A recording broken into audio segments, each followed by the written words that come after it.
tanging dilaw na ribbon din eh. Aba, meron pang isa doon na kulay dilaw din Parang gusto ko na kumanta ng Tayay yellow ribbon inalot.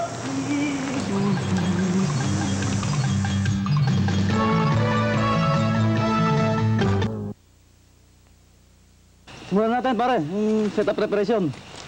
Naku, dito pala yung dalawang ano na yun Dito ka pala. Ano ba yung kanina pa ako, nakakita ko dun. Ito na naman. Hindi naman tapos na yung dumating si Ninoy. May dilaw na ano rin Ano ba yung sabihin yan? Ibig sabihin itong yellow na ribbon na ito ay ito ang boundary ng setup o yung cutting line. Kasi ang buong area ay sinubdivide natin into smaller management unit na setup para sa natural forest. Ang rason dyan ay para madali nating makontrol at saka mamonitor yung mga trusong lumabas at yung natitira sa isang setup. Kaya kapag mas maliit ang area na minamanage, mas madaling mamonitor, ma-supervise. Ibig sabihin, inihahanda muna natin ang setup bago mag-logging. Ang setup preparation, meron itong tinatawag na sinasabi nga ni Dodoy, yung cutting line na boundary. Pagkatapos, yung mga tutumbahin, mamarkahan, yung iiwan, mamarkahan din yan. Pati yung pwesto ng makina, at lahat-lahat ng yan ginagawa para handa tayo bago magkatumba ng kahoy. At sa gayon, kakaunting damage niyan. Para mas maliwanag siguro, ganito yun.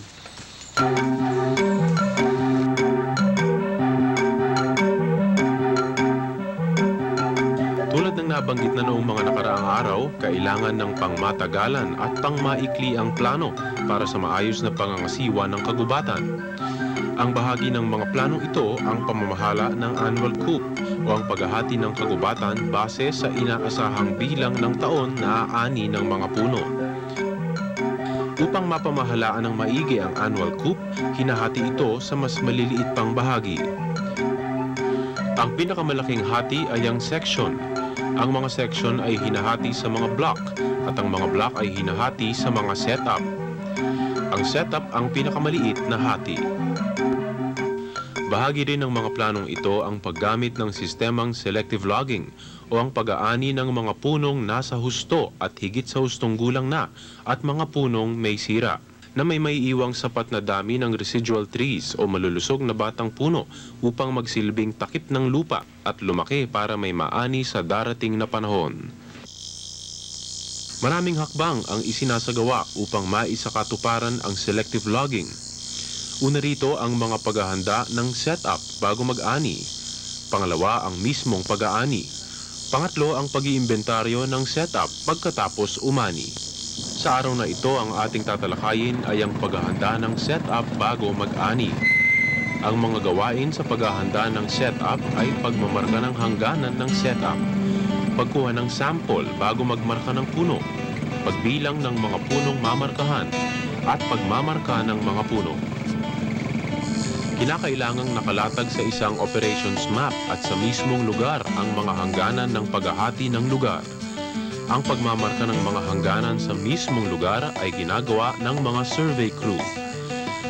Sige pa! Sa isang setup, mahalaga ang gawaing ito upang maging gabay sa pagbibilang ng dami ng punong mamarkahan at sa mismong pagmamarka. Mahalaga rin ito upang maihiwalay ang ibang setup at hindi lumampas ang trabaho.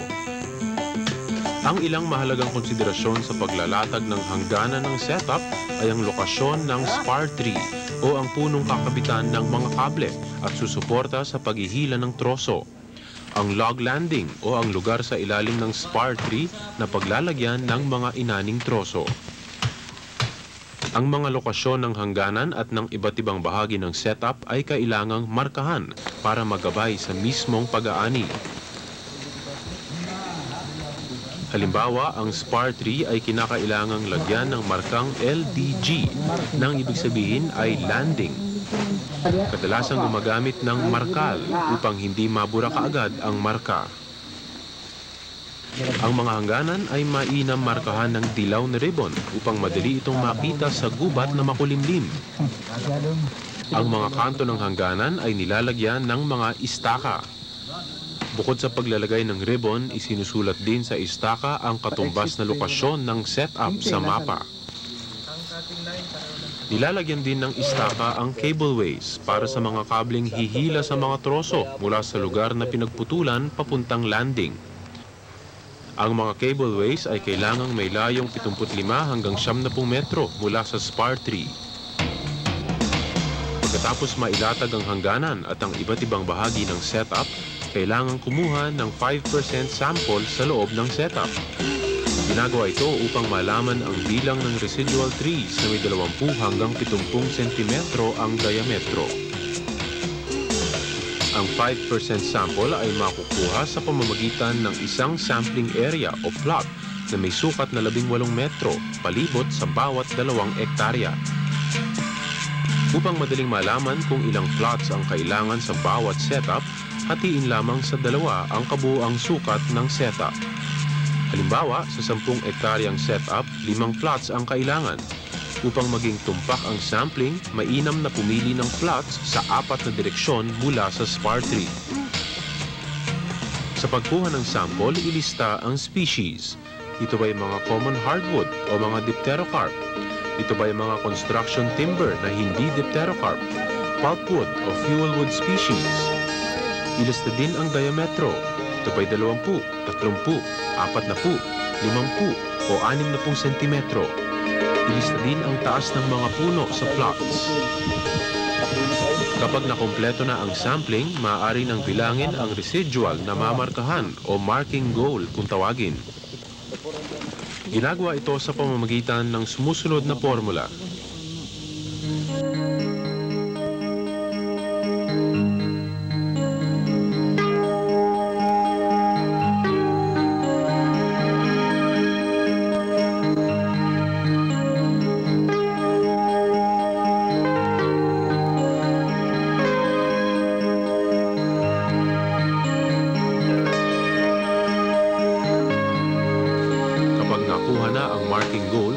Nang simulan ang pagmamarka ng mga residual trees. Dahil residual trees ang siyang iiwanan upang may maani sa mga susunod pang panahon, huwag magmamarka ng mga punong dadaanan ng cableways, ng babagsakan ng mga punong puputulin, ng log landing na may sukat na 35 metrong palibot sa spar tree. Markahan ang mga residual trees hanggang makumpleto ang marking goal. Lagyan ng sunod-sunod na numero ang mga puno. Gumamit ng markal upang manatili ang numero. Guhitan din ng linya ang likod ng punong minamarkahan upang madaling makita ng ibang tree markers na tapos na itong markahan. Ang mga punong nasa may hangganan ng setup ay nilalagyan ng 2 linya bilang marka ng hangganan. Guhitan naman ng palaso o arrow ang mga punong 60 cm pataas ang diametro.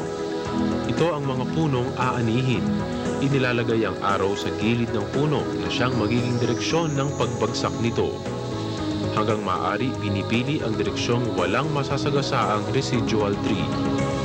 Kung napakaraming residual trees ang masasagasaan, markahan na lamang ang puno bilang seed tree upang hindi na ito putulin. Ang tree marking ay ginagawa ng may opisyal ng DENR na sumusubaybay. Bukod sa pagtulong ng tree marking upang mailigtas ang mga residual trees sa pag-ani, ito rin ang magsisilbing gabay sa pag-iimbentaryo ng mga masisirang puno pagkatapos mag-ani. Ang bawat residual tree na nasira o pinutol ay may katumbas na multa na babayaran sa DENR. Ganun pala yun, Doy. Tsaka, Doming, ang dami nyo palang ginagawa sa setup preparation na sinasabi nyo operasyon ng inyong kumpanya. Talagang kailangan talaga yan, yung preparation ng setup. Dahil yan na magiging gabay ng laging operation. Kaya, tama yun. Kaya nga sa dami ng setups na ihahanda natin para sa harvesting sa isang taon, ay mangangailangan tayo ng maraming tree markers. Ang isang setup, natatapos ang paghahanda niyan sa 4 na araw. Tagal naman. Kaya, kailangan talagang mauna ang tree marking bago pumasok ang harvesting. Paano? Sundan natin yung mga tree markers dito. Halika na. Baka tayo maiwan.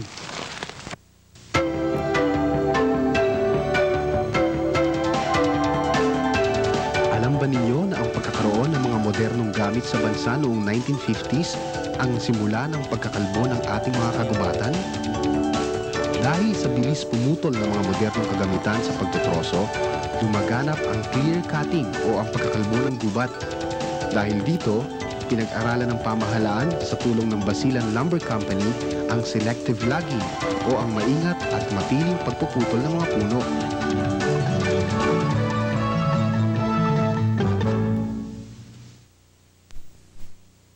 Dear Kaka, kumusta ka na? Natanggap mo na ba ang sulat ko?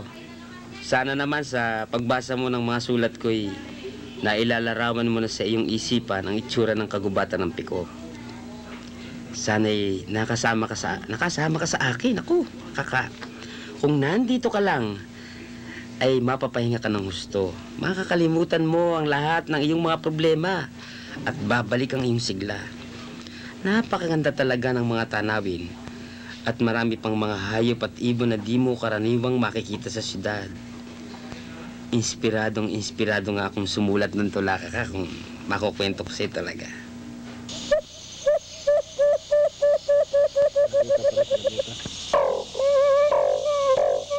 Naninilip ang buwan ng kami dumating sa lungsod ng Davao. At magmula rito'y maghahating gabi. Nilalakbay namin ang mga lansangan na animoy ahas na pakiwal-kiwal sa loob ng gubat. Patungo sa bislig ng Surigao del Sur upang kabukasan saliksikin namin ang gubat at bundok. Manlalakbay akong hanap ay katwiran na tandang pananong sa kitid ng noo at iniuukit ng pagkabahala. Bawat itutumbang mga batang punong hindi pa panahong paslangit. Ngumiti ang araw. Ginalugad namin sa bayan ng Bislig, isang kagubatang birheng-birhe noon. Nakapagtatakat muling nanumbalik ang puno't halaman. Matapos na ito'y walang pakundangang ibuwalang puno, daan-daang punong nagkamalay ilan. Pero may nagsakit na pamahalaan itong kagubatan ng ilan din taong muling ibinalik ang angking kariktan. May iniwan silang huklubang lawaan at piniling ilang punong maglalahit pakikinabangan. Dahil ang katwiran sa bawat itumba, mag-iwan ng lahi ng pula o puting lawaan, apitong, tangili, mayapis, palkat at bagtikan. Habang sa paligid ng maraming uring halaman sa gubat ay panatilihing maglahit sumibol ng maging katulong sa pagpapalago at pagpapalusog ng gubat at bundok. Bilang panauhing mga manlalakbay sa bundok Pansian, katabi kasuyong bundok Utoganon, ipinakilala ni Doming at Dodoy ang bawat pangalan ng maraming punot halamang ngayon lang nakadaog palad. Mula sa uklubang pula o puting lawaan, apitong, tangili, ulayan, mayapis, yakal at bagtikan, hanggang sa palkata, takip asin, tsaong, tuog, bagras, dulian, kupang, katmon, tangisang bayawak, gubas, antipolo at malabayabas. Kahit ang kapatid ng punong mabolo, punong bulonggeta, bungay kulay asul, pati ang halamang nangagsisigapang baging na bulakan at saka bukawi, o lipang kalabaw na nagsisiyapo sa matandang punong mayapis o yakal, at iba pang lahing di nama sa ulo ang hugis ng dahon at mga pangalan. Naroon ang yantok na nagsisibulas na lahing palasan, lemuran, kalapi. Mayroong pang baliw na ang mga dahon, parang pinagkumpol ng mga espada. Kahit pakpaklawin, parang isang dapo na pinalulusog ng paanang agnas ng matandang punong itinumba noong mga 10 taon ang nakalilipas. Kapiling ang mga higanting iletso sa kapakong gubat at sumisibol pang dahon ng anahaw na nakapaligid. Mailap ang usa, manok na labuyo, kahit baboy damo at mga alamid. Ibong tabon-tabon na tinatabunan ng lupa ang itlog sa pagkahid-kahid. Tanging alimokon, kalapating gubat na huhuni-huning kumot ay amihan. Pag may itutumba na matandang puno, ay umaalulong ang huni ng kalaw at nagsisitangis ang mga kuliglig. Paru-parong dilaw. Paru-parong dilaw, hukbo-hukbo silang nangagsasayawan sa mga halaman. At may nakabiti na bahay ng anay sa matandang punong inibigapangan. May dapat tandaan, sino mang papasok sa gubat at bundok, kapag umuulan, baka di mapansin uod na limatik sa binti at matay, lihim na gumapang. Bahay ng pukyutang bahagyang masaling, kumpul-kumpul silang higanting pukyutang sa ipapatay. At kapag nalingat sa bilis ng lakad, sanga ng palasan, lalaslas sa pisngi, sa leeg at bisig sa maling pag-ibig. Mayaman ang gubat at bundok, sa mga alamat, pag-ibig at dunong. Kung hindi biyasang basahit namnamin, ang uri ng dahon, sanga at bulaklak ng punot halaman, ang huni ng ibon, lagaslas ng talon at daloy ng bukal, na may nililikhang mahabang landasin. Kaluskos ng ahas, usa, baboy damo, alamid labuyo, ay di maaaring umibig sa dilag ng bundok at gubat. At ang ilang birhing mga kagubatan, kinakailangang makasal sa suyot pagliyag nilang mga hibig sa bundok at gubat. Hawanin ang bawat yumapos na baging sa matandang puno, maglagos ang araw, upang makahingat mahagka ng hamog at ulan. Ang puso at dibdib na nakakanlungan ng tumandang sangat dahong nagsikapan. Kahit ang bathala ay inihabilin, ang puno at ibon dapat paramihin. Tulad ng siklo ng buhay ng tao, ang gubat at bundok kapag may pag-ibig, yayaw ang bawat matatandang punong pinakinabangan o kaya'y nabuwal, nabulok sa lupang tuntung at nalimot.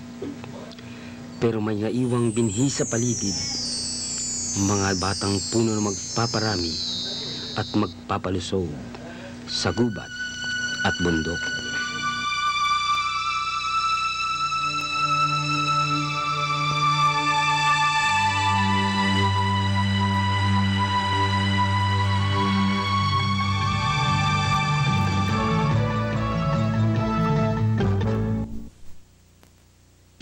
O ano ka? Nagustuhan mo ba yung tula ko? Alam mo kung ganito ng ganito ang paligid ko, sa palagay ko mas marami pang tulang maisusulat ko. Ganadong-ganado kasi akong magsulat kung magandang tanawin ang nakikita ko. Ay ba nga ako, kaka? Klaro na ba sa'yo ang napag-aralan natin ngayon tungkol sa setup preparation? Madali lang maintindihan yan, di ba? Dapat lang namang tandaan na selective logging ang tawag sa pag-aani ng mga punong nasa husto at higit sa hustong gulang at mga punong may sira. Sa isang paraan na may maiiwang sapat na dami ng residual trees o malulusog na batang puno upang aanihin sa kinabukasan at magsisilbing takip ng lupa. Maraming hakbang ang isinasagawa upang maisakatuparan ang selective logging. Una rito, ang paghahanda ng setup bago mag-ani. Pangalawa, ang mismong pag-aani. Pangatlo, ang pag-iimbentaryo ng setup pagkatapos umani. Ang mga gawain sa paghahanda ng setup ay pagmamarka ng hangganan ng setup, pagkuha ng sample bago magmarka ng residual trees, pagbibilang ng mga residual trees na mamarkahan at pagmamarka ng mga residual trees. Paano ka? Hanggang dito na lang muna ang sulat ko. Susulat na lang ako ulit bukas. Pakikumusta na lang ako sa mga kasamahan natin dyan. Ikumusta mo na rin ako sa mga manonood natin. Nagpapaalam, Katemyong.